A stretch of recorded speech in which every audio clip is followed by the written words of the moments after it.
Eh bien, bonsoir, chers amis, chers publics, chers internautes. Bonsoir, Jean-Guilhem. Bonsoir Charles, bonsoir à tous. Nous voici donc pour la 4e édition de ce live Vendée Globe sur dans notre magnifique studio Liberté.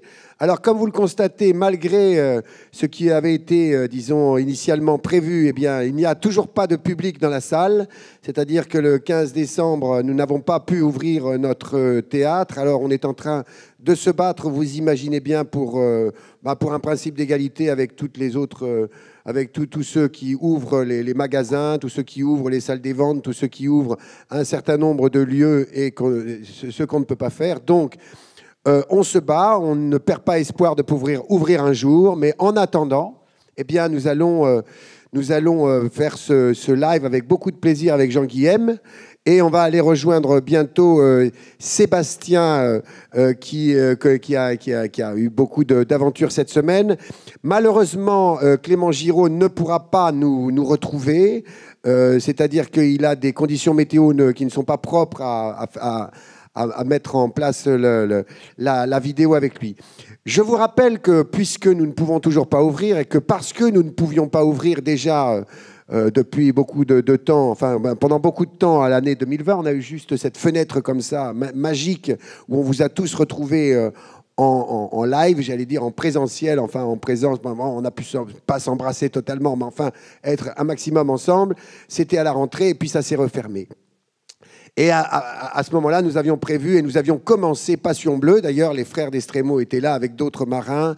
Et on a eu un week-end et on a eu des manifestations de sportifs, d'artistes autour de la mer. Ça s'appelle Passion Bleue, ça s'appelle toujours Passion Bleue. On a prolongé la thématique Passion Bleue. Et donc, le 28 mars, eh bien, nous allons reprendre les activités de Passion Bleue en espérant faire revenir un certain nombre de scientifiques absolument bouleversants autour de la mer et des océans.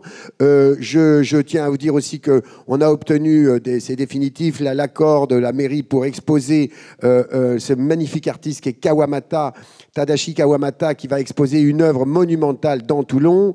Michael Birens aussi, va faire des grandes fresques absolument magnifiques autour, évidemment, du sujet de la mer. Et ça sera à partir du 25 mars. Bon, maintenant, on n'y est pas encore. Maintenant, on est en direct avec... Sébastien d'Estremo, comme je le disais tout à l'heure, on salue évidemment très chaleureusement Alexia Barrier et Clément Giraud, ainsi que Boris Herman. On leur souhaite bon vent, mais on va avoir la chance d'être en liaison directe avec Sébastien. Et je laisse la parole immédiatement à Jean-Guilhem qui va poser peut-être à Sébastien, que nous voyons en direct. Eh bien, la première question, chers internautes, à nous. À nous. À nous, Jean-Guilhem. Alors, la question qui vient d'un internaute qui a découvert effectivement la dernière nouvelle. J'ai entendu que Mercy était à la dérive. Dans quelle mesure as-tu encore le contrôle du bateau? Penses-tu que les réparations sur les pilotes et les systèmes de bar sont possibles? Et avec la météo qui se prépare, comment tu vois les choses? Et depuis combien de temps n'as-tu pas dormi? Oui, parce que tu as l'air un peu fatigué là, non? On se trompe ou tu es un petit peu fatigué? Je crois que je vais demander à maman un petit goûter. Et Elle se marre. Non, non, c'est voilà, ce matin. Déjà, on avait des problèmes de pilote automatique depuis quelques jours. On avait notre pilote principal qui était en rideau et on était sous pilote de secours. Et ce pilote de secours donnait des signes de faiblesse. Donc voilà, il fallait absolument ce matin remettre en route le pilote principal. Et j'étais en train de travailler sur le pilote là-bas derrière, dans la soute, et j'ai entendu le pilote de secours commencer à faire un bruit, il était en train de lâcher. C'était clair, il était en train de péter, donc me suis précipité dehors. Il y avait quand même 20 nœuds, 25 nœuds de vent. Le bateau marchait à 14 nœuds. Fallait pas trop perdre, pas trop perdre le fil, quoi. Le contrôle. Ouais. J'ai pris donc j'ai déconnecté les pilotes. J'ai pris la barre. Et la barre m'est restée dans les mains. Tout a pété, tout le système de barre a pété. Donc là, j'avais plus du tout de barre, plus du tout de pilote. Donc zéro contrôle du bateau. Et voilà, le bateau a continué à naviguer comme ça pendant un petit moment. J'ai roulé le phoque. Le J2, donc je l'ai roulé face au vent, hein, donc pas terrible, mais je pouvais rien faire, je pouvais pas barrer. Et ensuite, j'ai mis le bateau à l'arrêt. Je suis allé voir ce qu'il y avait et j'ai vu que tout était cassé, quoi. En fait, l'axe principal qui tient tout le système de barre, qui est un gros axe de 25 mm en inox, ben il est cassé. Est-ce qu'on pourrait peut-être passer la vidéo maintenant, justement? Ouais. Hein? Qu'est-ce que t'en penses? C'est une bonne idée, ouais. non? Ouais, Ça va donner des précisions. Si on peut envoyer la vidéo.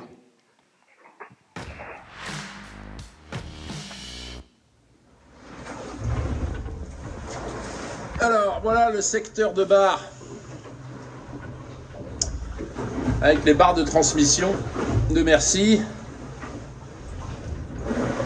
Bon, et ce qui a cassé, c'est cette pièce ici, qui est l'axe principal.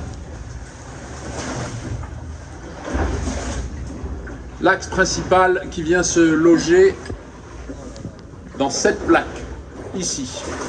Et c'est toute la soudure là qui a pété. Tout est cassé. Donc on n'a pas du tout... voilà, tout se balade. On n'a plus de barre. On n'a plus de système de barre. Donc on n'a plus le contrôle du bateau. C'est un peu embêtant. Maintenant, on va essayer de réparer. On va essayer de réparer cet axe. Ça va être la seule solution, a priori. C'est de trouver un moyen de remplacer, refaire, refabriquer, je sais pas quoi, un axe comme celui-là. Voilà, qui nous permettrait de le rebrancher sur sa platine qui est là-haut. Je ne sais pas encore trop comment. Mais c'est la seule solution de retrouver du contrôle de barre. Ensuite, on aura le problème des pilotes automatiques puisque les deux pilotes sont morts. Mais pour l'instant, on n'a de toute façon pas le contrôle du bateau. Donc le bateau est à la dérive. Voilà. Avec une dépression qui arrive. Miam miam. Ça va être drôle.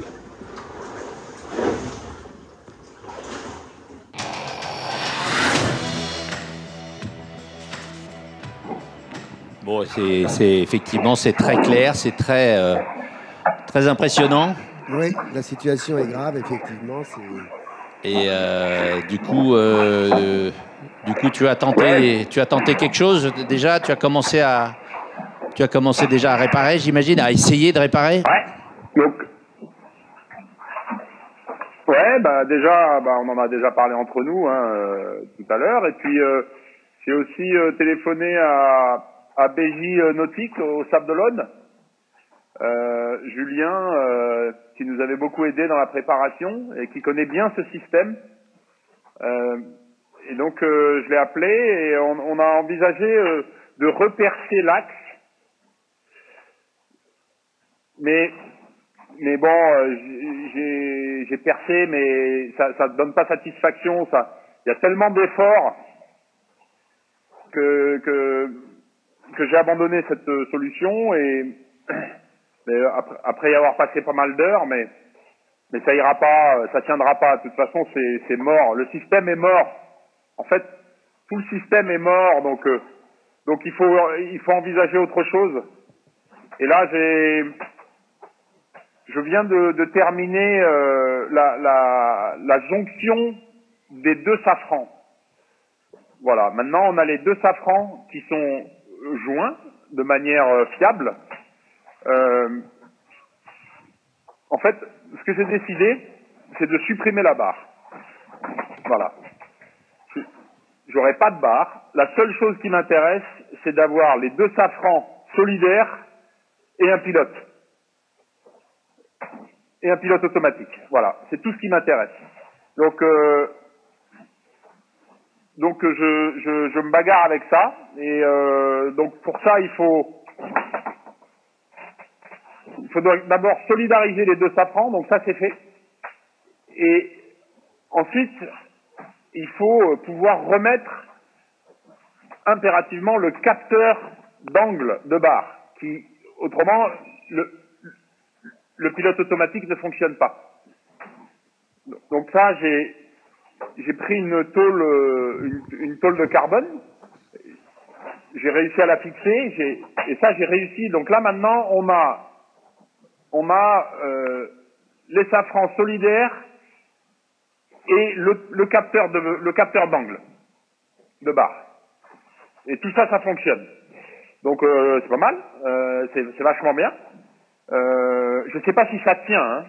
Ça je sais pas si ça tient, mais en tout cas ça fonctionne. J'ai essayé avec le pilote électrique qui est cassé, qui marche pas, mais il marche un petit peu quand même. Et ça fonctionne très bien. Donc maintenant, il faut que je remplace tout le système de pilote hydraulique, le pilote principal. Et donc, c'est là-dessus que je suis sur ce dossier en ce moment. Je vais vous montrer si je peux changer. Je sais pas si je peux. Ouais, je vois pas comment je peux en fait. En fait, je sais pas si vous allez voir là, mais vous allez rien voir en fait. Attends, je vais essayer de vous montrer où on en est. Je sais pas si vous voyez. Voilà, donc là on a tout un. Je sais pas si vous voyez. Oui, on voit très bien. On voit très bien. Très bien.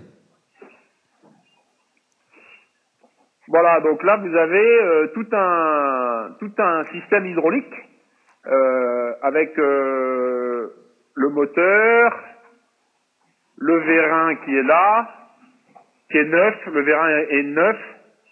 Voilà, donc tout ce système-là va aller remplacer tout le système qui est déjà en place, qui a lâché ce matin. Voilà. Entre frères, là, on a décidé que plutôt que de changer que le vérin, plutôt que de changer que le moteur, que je sais pas quoi, et de pas savoir exactement qu'est-ce qui était en panne, qu'est-ce qui avait lâché, etc. On change tout. On change tout. Voilà. Donc voilà où on en est, et ça va être le travail ça va être le boulot de ce soir. Et de ce soir, cette nuit, après le dîner, là, je vais dîner, et puis, et voilà. Sébastien, la question qui brûle les lèvres de tous nos internautes, je suis sûr, et en tout cas les miennes, c'est depuis quand la dernière fois que tu as dormi, c'était quand? Parce que là, j'imagine que ça fait un petit moment que ça te prend beaucoup d'énergie.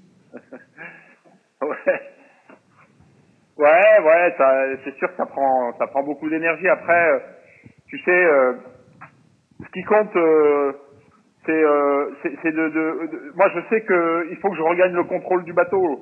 C'est impératif.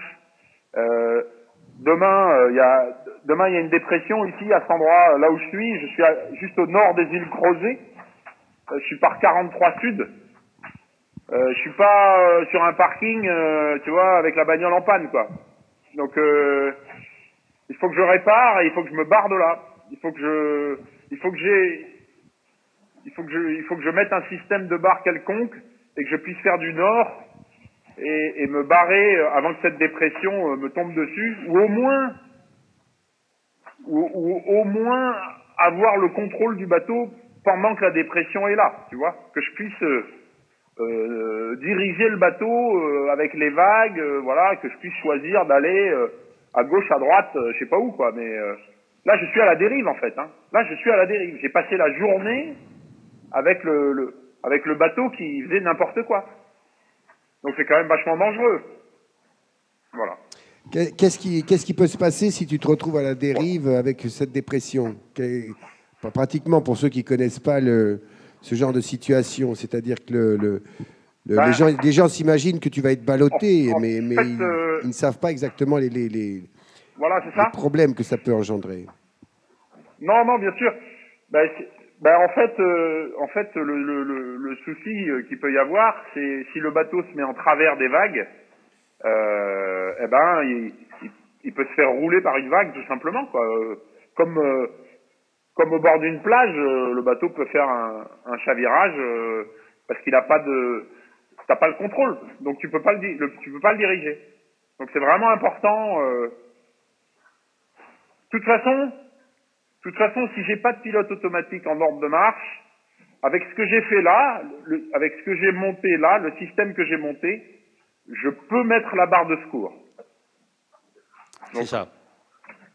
Alors, oui, donc, il faut la barre de secours, c'est une barre à main. Hein, voilà. Mais je peux la monter à l'extérieur. C'est ça. Donc ça, il faut préciser effectivement que la barre de secours est imposée pour tous les bateaux qui prennent le départ du Vendée Globe. Il y a une barre ou deux barres selon les bateaux, mais là sur Merci il y a une barre franche, donc c'est celle qui est brisée. Tous les bateaux sont obligatoirement tenus d'emmener un équipement de secours. Et du coup, cette barre vient se loger sur un des safrans, et du coup, il est possible de conduire le bateau, mais à la main, évidemment. Et c'est un dispositif qui est totalement inconfortable. Enfin bref, c'est uniquement pour en cas de force majeure. C'est pas un truc durable. Là, si par chance Sébastien arrive à monter le pilote, eh bien, il va retrouver de l'autonomie. Il va pouvoir naviguer. On verra combien de temps, comment, dans quelles conditions.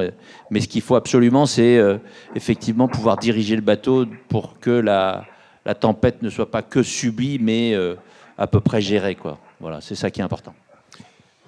Sébastien, pour toi, ça veut dire que tu as espoir, disons, de pouvoir justement refaire fonctionner le système avec le nouveau système que tu as créé là, dans combien de temps, dans le meilleur des cas? Bon, écoute, je pense que le remplacement du pilote hydraulique là devrait pas prendre beaucoup de temps. Hein. Il y a 8 boulons à enlever, débrancher le courant. C'est pour ça qu'on a décidé avec les frangins de remplacer tout le système, de remettre le système neuf. On se pose pas de questions, on change tout. Et comme ça, il n'y a pas de bidouillage, de trucs. T'enlèves tout, tu remets un neuf. Voilà. Donc ça prend pas beaucoup de temps. L'ennuyeux, c'est l'huile. Je manque d'huile. Je manque d'huile d'hydraulique. Ça c'est premier souci. Deuxième problème, ça va être que l'électronique soit calée avec le nouveau système de barre que j'ai mis. Ça normalement ça se fait à deux. Ça se fait surtout avec une barre en fait. Et là j'ai pas de barre, donc je sais pas très bien comment je vais faire ça encore. Mais installer le système hydraulique, je pense que si virer ce qu'il y a et mettre celui-là, il y a vraiment en 2 heures ça doit pouvoir être fait quoi. Je pense. Ouais, je Là, pense aussi. Il est quelle heure? Vraiment, le gros boulot, c'était aujourd'hui. Hein. Il est quelle heure à peu près là en ce moment? C'est la nuit depuis combien de temps chez toi? Oh, la nuit vient de tomber. La nuit est tombée il y a 2 heures. D'accord. Donc à 2 heures du matin, il fait jour. Mais de toute façon, tu sais, dans le trou là-bas, il fait noir. Hein. Là-bas à l'arrière, là, nuit ou jour, c'est pas grave. De toute façon, c'est à la frontale. Hein. Il y a Camille. Ah ouais, là, il n'y a pas le choix, hein, c'est à la frontale. Camille qui a 5 ans qui demande si le Père Noël va passer sur Merci. Alors tu vois, du haut de ses 5 ans, elle a de l'humour. Pour les enfants de 5 ans, le Père Noël, il passe partout. Même sur Merci. Trop mignon. Partout. Non, voilà, donc c'est une situation très compliquée parce que je sais pas du tout si le système que je mets en place là tiendra. Peut-être peut-être que c'est un truc super sioux hein, qu'on a fait là. Hein, mais bon, c'est avec des ficelles. Va falloir tester le bazar quand même. Hein.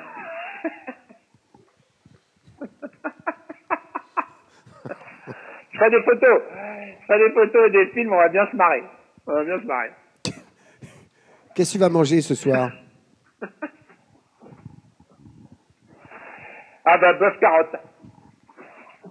Toujours un bœuf carotte? Après des journées pas... Ah ben, quand c'est des journées difficiles, c'est bœuf carotte.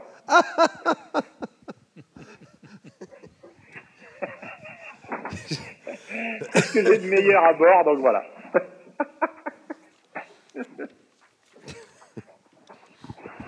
Non, après on va voir comment ça fonctionne. Et puis de toute façon la route c'est de l'est hein, donc pour aller les options c'est quoi? C'est retourner à Cape Town, ça paraît compliqué. Aller à Perth en Australie et ça c'est ce qui semble le plus raisonnable. Et chemin faisant, ben on verra comment le système tient, comment ça fonctionne, est-ce que c'est fiable, voilà. Et si c'est fiable et que ça tient la route, ben on continuera.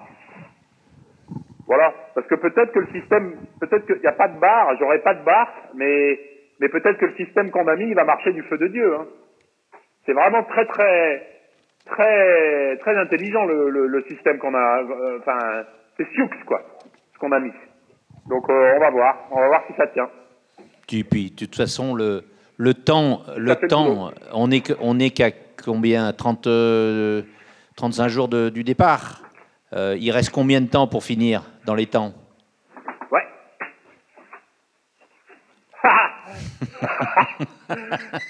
Le temps limite, c'est 163 jours. Donc c'est bon, hein, j'ai largement le temps. Hein. Il y a une question qui nous vient encore des étudiants. Je vais encore faire quelques arrêts, hein, sans problème. Étudiants sportifs du CREPS de Montpellier, là, les étudiants dans Master Nutrition, on les remercie de nous suivre, ils sont très intéressants et très intéressés. Est-ce que tu arrives à manger à heure fixe, là, et à écouter ton corps en fonction de tes sensations, les sensations évidemment dernières, est-ce qu'elles t'ont donné faim ou au contraire coupé l'appétit? Et est-ce que tu as une routine alimentaire? J'essaye de la respecter le plus possible, ouais. Et tu vois, aujourd'hui, je me suis arrêté volontairement à midi. J'avais grignoté des trucs toute la matinée. Et je me suis arrêté. Je me suis posé. J'ai pris un vrai déjeuner. Et là, pareil, ce soir, après notre rencontre, là, bah, je vais me faire un vrai dîner. Et puis je remettrai la blouse de travail après. C'est vachement important hein, d'essayer de garder une certaine discipline. Parfois, malheureusement, là, par exemple, l'autre jour, quand il y avait vraiment du vent et que ça allait très très vite, c'était impossible de se faire à manger. C'était impossible. Le bateau secouait tellement. Quand on était en avant de la dépression, là, on était à fond la caisse et c'était impossible de se faire à manger. Donc il y a des moments où on peut pas se faire à manger, mais quand on peut, il faut vraiment se forcer, quoi. Mais quand tu te fais pas à manger, j'imagine qu'il y a des trucs qui sont froids ou que tu manges quelque chose, comme on dirait, sur le pouce. Il doit y avoir. Est-ce que tu as des fringales du coup? Comment tu gères les fringales? Alors j'ai des repas, c'est tout des repas stérilisés ou lyophilisés, hein, je fais pas la cuisine. Et ensuite j'ai des snacks, j'ai des snacks ou des pas des cacahuètes mais des amandes, des noix, plein de choses comme ça, des fruits secs, j'ai plein de choses. Donc en fait on mange quand même beaucoup là dans le sud, avec le froid il faut vraiment beaucoup manger. Et tu vois, hier matin par exemple, j'arrivais pas à me réchauffer. J'arrivais pas du tout à me réchauffer. J'ai pris mon petit déj, j'arrivais pas à me réchauffer. Et je me suis souvenu, non, c'est en parlant avec Marine, elle m'a dit, mais est-ce que t'as bien mangé hier? Et j'ai dit, bah non, j'ai pas mangé hier, j'ai très peu mangé, puisque c'était la journée où on allait à fond, là, on pouvait pas manger. Et elle m'a dit, bah, si t'arrives pas à te réchauffer, fais-toi à manger, hein. Et du coup, je me suis fait, à 9 heures du matin, enfin, le matin, juste après le petit déjeuner, je me suis fait un énorme plat de pâtes avec des maquereaux, un truc de dingue. Je me suis fait une ventrée, quoi. Et c'est vrai que ça m'a réchauffé. Donc, il faut vraiment bouffer, quoi. Là, dans le sud, il faut manger, hein, parce qu'il fait froid. Alors, il y a une question à propos de la BD de Finot qui demande, qui demande est-ce que tu es à l'origine de la bande dessinée Seul au monde? Est-ce que c'est ton idée de faire une bande dessinée? Ouais, c'est mon idée. J'ai eu la chance. Oui, enfin, moi j'avais envie de faire une BD, bien sûr, mais j'ai eu la chance de rencontrer la bonne personne au moment de la sortie de mon livre. On était à Noirmoutier et moi je défendais mon livre et Serge Finot était là, il défendait ses BD et on s'est rencontrés et voilà, l'affaire a été dite. C'était une évidence que j'allais être très motivé pour que cette BD sorte. Et Serge cherchait à ce moment-là une nouvelle histoire à raconter.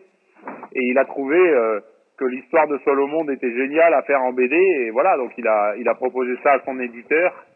Et ça s'est fait très vite.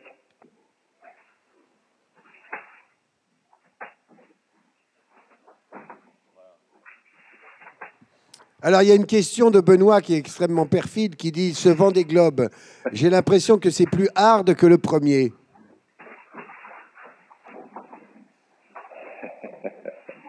Bien sûr que c'est plus hard. Bien sûr. C'est beaucoup plus dur. Parce que, justement, et c'est la raison pour laquelle je voulais y retourner, c'était savoir si j'en suis capable. Savoir si je suis capable de faire le Vendée Globe en sachant toutes ces difficultés qui vous attendent au coin du bois. Et c'est extrêmement difficile, ouais. Ouais, c'est vraiment très difficile. Alors il y a plein de choses qui sont plus faciles par contre, hein. J'ai pas peur. J'ai absolument pas peur de ne pas finir le Vendée Globe. Et ça, par rapport au premier, c'est vraiment une grosse différence. Mais c'est pas facile. C'est pas facile de faire un deuxième Vendée Globe, c'est sûr. C'est sûr. C'est vraiment pas facile. Et là, en plus, là, tu es en train de... ce genre d'événement. Tu es en train d'attaquer ton troisième Vendée Globe, là. Pourquoi ça? Ben là, tu es en train d'attaquer un vrai Vendée Globe. Avec des problèmes de barre, de conduite, etc., de contrôle du bateau. Là, c'est quand même sérieux. C'est une avarie sérieuse. Ah ouais, là c'est plus que sérieux. C'est même une avarie assez dramatique, je dirais, parce que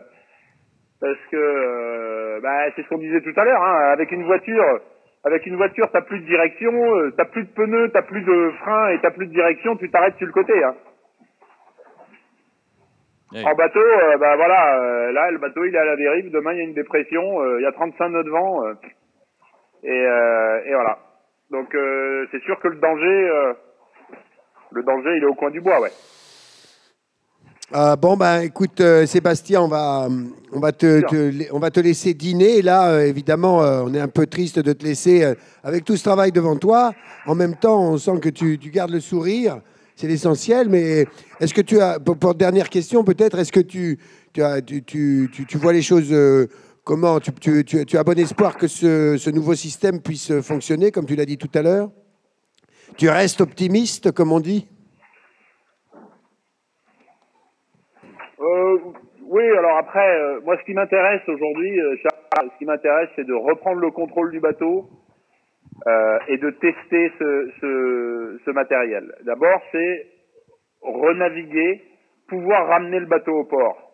Voilà, c'est tout ce qui m'intéresse. Le Vendée Globe, c'est autre chose. C'est pas important le Vendée Globe. Là aujourd'hui, moi je suis en danger, le bateau est en danger, et il faut que je regagne le contrôle de ce bateau pour pouvoir le ramener au port. Et chemin faisant, une fois qu'on aura le contrôle du bateau et chemin faisant, peut-être qu'on va se dire, bah tiens, ce système il marche très bien et on va continuer le Vendée Globe. Mais on n'en est pas encore là. Et d'abord, on va essayer de ramener le mec et le bateau au port. C'est ça l'objectif. Bravo, félicitations. On est un petit peu, pas consterné, mais enfin, c'est vrai que c'est un peu triste. Normal. Avant Noël, de se quitter comme ça, c'est... Mais non. Mais c'est la vie, oui, tout à fait. Mais non, mais moi je trouve ça génial. Ouais, c'est génial. Attends, c'est le, comme disait Jean-Guy, c'est ça le Vendée Globe. Le Vendée Globe, si le Vendée Globe c'est faire du bateau comme des touristes, bah moi ça m'intéresse pas. Hein. Ça intéresse personne. C'est ça le Vendée Globe. Non, c'est démerder quand il y a vraiment le feu, quoi. Absolument, non, mais génial. Disons qu'on est un tout petit peu, parce que comme c'est notre dernière émission de l'année, puisque après on va retrouver les internautes seulement en janvier, donc voilà, ça va faire, enfin voilà, on aurait eu envie de te retrouver la semaine prochaine et de prendre des nouvelles. Évidemment qu'on va en prendre à titre privé, mais enfin c'est pour les internautes qui, je pense, vont suivre de toute façon sur le site du Vendée Globe. On pourrait déjà, effectivement, sur le site du Vendée Globe, sur le site de Face Océan, de Merci. Voilà. On peut suivre encore on va suivre tes aventures. Exactement. Et peut-être que le Théâtre Liberté mettra des nouvelles aussi. Absolument, nous on va en mettre limite. sur notre site. Voilà. Mathieu Mas me fait signe que oui, qu'il va suivre avec beaucoup d'assiduité. Donc on va continuer à te suivre, même si ça ne sera pas sur ce petit live qu'on fait tous les mercredis. Merci beaucoup Sébastien. Bon appétit pour le bœuf carotte. Donc on est très... Nous-mêmes, on est un peu à la dérive en ce moment avec les théâtres, comme tu sais, puisqu'on reste fermé. Donc, les théâtres sont aussi un peu à la dérive. Je sais. On attend aussi la dépression. Enfin, bref. On remercie encore Hectacom, vraiment. On remercie beaucoup Hectacom. Et on va garder l'antenne pendant 10 minutes avec Jean-Guilhem pour commenter un petit peu le reste de la course. N'est-ce pas, Jean-Guilhem? Allez. Eh bien, écoute, bon courage, Sébastien. Prends soin de toi. Et bonne chance. Et ta maman qui est là, évidemment, te salue comme tous les mercredis. La dernière, comme c'est la dernière de l'année, d'abord merci au Théâtre Liberté et à Charles et à Hectacom de nous avoir permis tout ça, et surtout à tous ceux qui nous regardent. Le bateau il s'appelle Merci, c'est pas pour rien. Il s'appelle Merci pour vous dire merci justement de nous regarder, de nous suivre, et la seule chose que je vous souhaite, c'est des super fêtes de fin d'année. Et on se retrouve sur ce même live l'année prochaine. Merci, on va se retrouver dès le 6 janvier. Merci beaucoup, Sébastien. Bon vent. Ciao. Ciao. Ciao, ciao. Ciao, merci. Merci. Alors, Jean-Guilhem, c'est quand même... c'est du sérieux, là. C'est du sérieux, hein, c'est-à-dire... Qu'est-ce que tu penses de cette avarie technique? D'abord, comment ça peut se casser une barre? Enfin, l'axe s'est cassé comment, d'après toi? C'est une soudure qui a cassé. C'est juste une soudure. C'est une soudure qui casse, et ça, c'est vraiment imparable.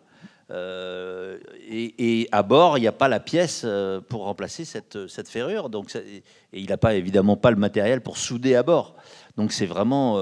c'est ça que tu m'expliquais tout à l'heure qui est rageant, c'est-à-dire que tu es au milieu de l'océan Indien et tout d'un coup tu aurais une petite machine à souder et en 1 minute et demie, tu as réglé ton problème. Si tu es en panne, comme Sébastien disait, tu es en panne sur ta voiture en carafe, tu vas chez Casto, tu achètes le poste à souder et tu vas souder ta pièce. Pas de publicité, s'il te plaît. Oui, je ne parlais pas de celui-là. Je rigole, parlais vas-y. d'un autre, en On fait. s'en fout, on peut dire ce qu'on veut.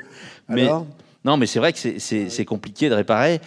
Percer une pièce comme un tube inox plein, je ne sais pas si tout le monde a déjà tenu une perceuse pour percer un axe comme ça. C'est épouvantable. Il faut avoir un outillage, un étau au minimum. Il faut avoir des outils très perfectionnés. Sur le bateau, il a de quoi percer, mais c'est un outillage manuel sur batterie. Donc ça veut dire que le temps qu'il utilise sa perceuse, eh bien, la batterie va se décharger. Il va falloir qu'il retourne la charger. Donc ça prend un temps fou. C'est des opérations qui peuvent prendre un temps fou.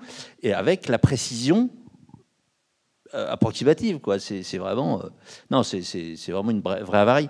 J'espère que son système effectivement va fonctionner. Effectivement, s'il peut se passer de la barre, c'est bien. Et, je reviens juste un instant sur les procédures effectivement nécessaires pour relancer le pilote automatique. Il y a effectivement des manœuvres de barre qui consistent à permettre à l'électronique de se caler par rapport à des repères. Et ces repères, de la barre, oui. Généralement, c'est une opération qui se fait au port à 2 personnes. Là, il est tout seul en plein océan Indien, et donc avec une dépression à venir. Bon, enfin bref, il va devoir improviser. J'ai confiance sur sa capacité d'improviser. Et bon, voilà, on va suivre ça de très près. On aura des nouvelles, comme je disais, sur son site Merci, sur Facebook, etc. Il est loin de l'Australie, là? Ben, il est encore assez loin. En fait, la Combien route de jours de la navigation aussi? Oula, Jamais il arrivait à retrouver une barre. Ben, ça dépend un peu des conditions. Là, en plus, je regardais tout à l'heure, les vents sont contraires. Oh là là là. En plus, quoi. Alors, ce qui n'est pas forcément un oui, désavantage. parce que c'est mieux au près quand même. Voilà. On tient bien le bateau au près. Le bateau peut être plus stable. Voilà, plus équilibré au près qu'au portant. C'est beaucoup plus casse-gueule Mais au bon, arrière. voilà, bref, c'est la merde. Oui, enfin, c'est en tout cas, exactement. Notre Sébastien national, il est dans une situation délicate. Ouais, c'est clair. Là, c'est vraiment compliqué. Enfin, c'est ce qu'il dit. C'est ce qu'il va faire. Finalement, il va tirer sur le cap sur Perth et puis ensuite. Parce que et puis il verra bien si ça fonctionne et à ce moment-là, il continuera son bonhomme de chemin au cas où. Et puis il finira dans les 163 jours. Si ça tient, il refait finira... un deuxième Vendée Globe comme ça. Voilà, c'est possible. Il y a comme ça des magiciens ou des MacGyver qui ont réussi des tours de force. Alors Sébastien a réussi des tours de force déjà en 2016, quand il n'avait pas de démarreur, quand il n'avait pas d'électricité, quand il n'avait pas de bouffe, quand il s'est pété les côtes, tout ça. Bon, donc il a réussi ça. Sur d'autres bateaux, il y a eu aussi des situations absolument extraordinaires. Les mecs ont fini le Vendée Globe, je pense, en premier lieu. Je me souviens de Parlier, non? Yves Parlier. C'était génial. Qui a dématé, qui a emmené les morceaux de son mât jusqu'en Nouvelle-Zélande, qui a réussi à le réparer. Enfin, faut lire le livre. Hein. Oui, absolument. Je l'ai lu, je l'ai même connu, Yves Parlier. Non, mais c'est absolument magnifique. C'est une histoire. Je trouve, c'est le summum de la démerde. Ton téléphone. Oui, pardon. Si ça se trouve, c'est. Non, c'est pas Sébastien pour un conseil technique. Là, non. Tout va bien. Dis-moi, on a observé que le Charlie Dalin, là, qui a mené la course depuis pas mal de jours déjà, tout d'un coup, hop, et il perd déjà 150 000 sur Bestavin. Alors, qu'est-ce qui s'est passé avec lui? Il y a eu aussi un problème technique, comme quoi ça va très très vite de casser quelque chose. C'est ça un peu la fragilité et la beauté de cette course. En tout cas, le classement, il n'est pas fait pour plusieurs raisons. Déjà parce qu'effectivement, on a effectivement appris que Charlie Dalin avait des problèmes avec un de ses foils. Donc, à nouveau, un problème de foil, on va dire. Malheureusement, Qu'est-ce qu'il a fait? Il a cassé un foil? Il a cassé une cale. Les foils sont amenés à circuler dans un conduit. Et le conduit, il est marqué par des cales basses et hautes, voire milieu. Des cales basses? Des cales, voilà, qui permettent aux foils de circuler dans le conduit. Pardon. La sonnerie. C'est la femme de Jean Guillem qui s'impatiente. Non, pas du tout. Elle voudrait qu'il revienne. Et donc voilà. La cale du bas s'est cassée. Et donc il a été ralenti parce que c'est des réparations qui ne peuvent pas se faire en navigation. Et du coup, il a dû s'arrêter pour commencer à réparer. Là, il a repris sa route, mais il a quand même déjà pris 150 000 de retard, effectivement. Parce que quand vous préparez les bateaux, c'est tout le pari, il est là. C'est-à-dire quel matériel de remplacement tu emportes, qu'est-ce qui va te permettre de remplacer ça, ça ou ça, ou pas. Donc tu es obligé de faire des choix. C'est ça. Il faut faire des arbitrages. Et là, c'est des problèmes, c'est des arbitrages terribles. Terrible. Là, la pièce de Sébastien qui casse, mais c'est une pièce dont on se pose même pas la question. On s'en est absolument pas occupé. C'est une pièce qui est maîtresse dans le bateau. Ça casse, c'est le truc incroyable, quoi. Bon, voilà. Par contre, le foil, là, est-ce qu'il a heurté un petit peu quelque chose, pas un peu plus? Est-ce qu'il y a une faiblesse? Ça, c'est les ingénieurs qui vont se positionner. Mais là, effectivement, c'est un peu répétitif, quoi. C'est ça qui est un peu embêtant. Du coup, le classement est complètement revu. Donc aujourd'hui, effectivement, à ce moment, c'est Yannick Bestaven qui est en tête, devant Thomas Ruyant, qui a lui aussi un problème de foil, donc suivi à 150 000 donc, de Charlie Dalin. Et puis ensuite, il y a un groupe de coureurs avec le fameux Jean Le Cam, 4e, suivi de Bureau Vallée. Il y a je ne sais plus combien, 3, 4, 5 bateaux. Et alors, il naviguait à vue hier. C'était incroyable. Oui, on a vu ces images sur le site du Vendée Globe. C'était magnifique. C'est-à-dire, c'est quand même extrêmement rare que tout d'un coup, 5 bateaux, je crois, se retrouvent à naviguer à vue à ce moment-là de la course. C'est quand même très exceptionnel. Puis ils devaient être contents, les mecs. Ils devaient être contents de se voir, de discuter ensemble. C'est génial. Certainement. Et je pense qu'ils préparent, comme nous tous, ils préparent Noël. Et j'espère qu'ils ont aussi pu aller dans les centres commerciaux acheter leurs cadeaux. Eh bien, Jean-Guillaume, on va devoir, chers internautes, chers amis, chers publics, on va devoir vous quitter pour cette émission. On va vous souhaiter de joyeuses fêtes, malgré des conditions quand même cette année qui sont, on peut le dire, souvent extrêmement dures, tristes pour certains, et en tout cas difficiles pour tout le monde. Donc, Jean-Guillaume, ma question, ce sera, j'imagine que techniquement, là, vous allez, ces jours qui viennent, être très mobilisés, vous les Destremo, autour de Sébastien, pour voir comment cette situation va évoluer pour lui et qu'il puisse passer, comme le disait la petite Camille, je crois, non, Charlotte, comment elle s'appelait, Camille. La petite Camille qui a posé cette question adorable sur le Père Noël, donc pour qu'il puisse passer un joyeux Noël. D'ailleurs, on vous souhaite à tous de joyeuses fêtes, malgré les circonstances. Donc, Jean-Guillaume, vous allez faire quoi, vous, pratiquement, toute l'équipe d'Estremo? Nous, on va questionner autour de nous à chaque fois, chaque étape nouvelle de la réparation, bien, il va nous informer. Donc, on va essayer de réfléchir tous ensemble à la meilleure solution pour faire tenir le truc, faire en sorte que les procédures comment dirais-je, d'étalonnement du pilote puissent être mises en place facilement. Donc, ça veut dire à chaque fois, ça veut dire transmettre justement ces procédures, toutes les informations utiles qui peuvent lui servir à renforcer, à fiabiliser l'installation.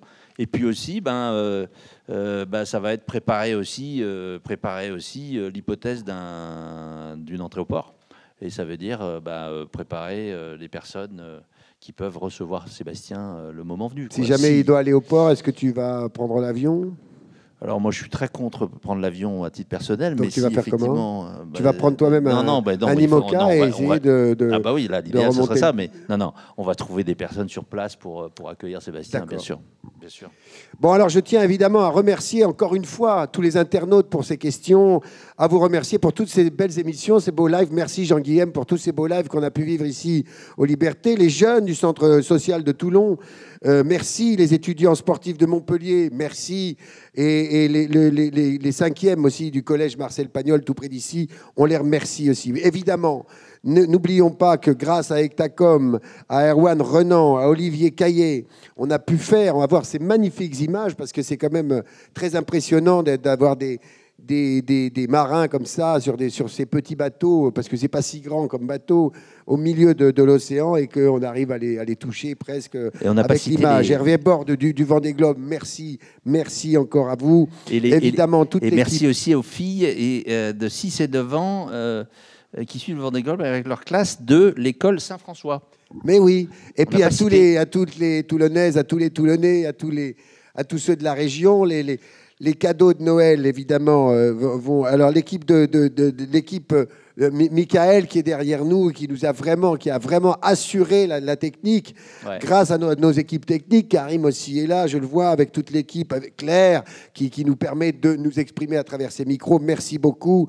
Quant à l'équipe du Théma, Tiffaine, Alison, Laure, elles sont là. Les deux Tiffaine, non, Tiffaine aujourd'hui n'était pas de la partie, mais l'équipe aussi de communication, Mathieu et Charlotte, qui nous avait fait faux bon aujourd'hui, mais qui n'est pas loin.